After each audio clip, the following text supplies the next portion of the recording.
ગુજરાતી વાર્તા બાહુબલી હાથી। ઘણા સમય પહેલાં એક અદ્ભુત જંગલમાં એક મોટો હાથી રહેતો હતો। તેનું નામ હાથીરામ હતું। જંગલના અન્ય પ્રાણીઓ પણ હાથીરામથી ખૂબ આઘાત પામ્યા। બધા પ્રાણીઓ તેનાથી ડરતા હતા, કારણ કે તે વિશાળ અને અત્યંત શક્તિશાળી હતો। હાથીરામની આંખોમાં ખૂબ જ ઊંડો અને જાણકાર દેખાવ હતો। તે જંગલના તમામ રસ્તાઓને જાણતો હતો અને તેમની વચ્ચે શાંતિ જાળવી રાખતો હતો। પરંતુ એક દિવસ જંગલમાં અચાનક એક મોટું સંકટ ઊભું થયું। જંગલમાં ભયંકર આગ ફાટી નીકળી। બધા પ્રાણીઓ ચિંતિત બન્યા, કારણ કે તેઓએ આગની જ્વાળાઓથી ભાગવું પડ્યું। હાથીરામે જોયું કે અગ્નિને કારણે જંગલના ઘણા પ્રાણીઓ ભગવાનને પ્રાર્થના કરી રહ્યા છે। તેણે તરત જ નક્કી કર્યું કે આગ ઓલવવા માટે તેને કંઈક કરવું પડશે।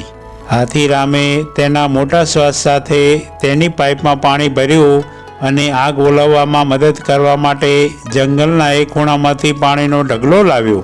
તેનું મોટું શરીર અને મોટા હાથ તેના માટે કામમાં આવ્યા। હાથીરામની મહેનતથી આગ ધીમે ધીમે ઓલવા લાગી।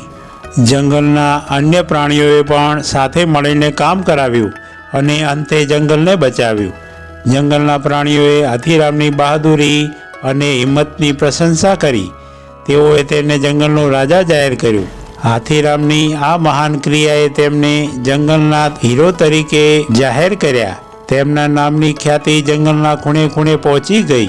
હાથીરામે શીખવ્યું કે જો આપણે સાથે મળીને કામ કરીએ તો આપણે કોઈ પણ મુશ્કેલીને દૂર કરી શકીએ છીએ। તે જંગલ માટે એક આદર્શ બની ગયો। આ વાર્તામાંથી આપણે શીખીએ છીએ કે આગળ વધવા માટે આપણે આપણી હિંમત, વફાદારી અને મહેનત પર આધાર રાખવો જોઈએ। મિત્રો, આવી દરરોજ નવી વાર્તા સાંભળવા માટે સબસ્ક્રાઈબ કરો અમારી ચેનલને।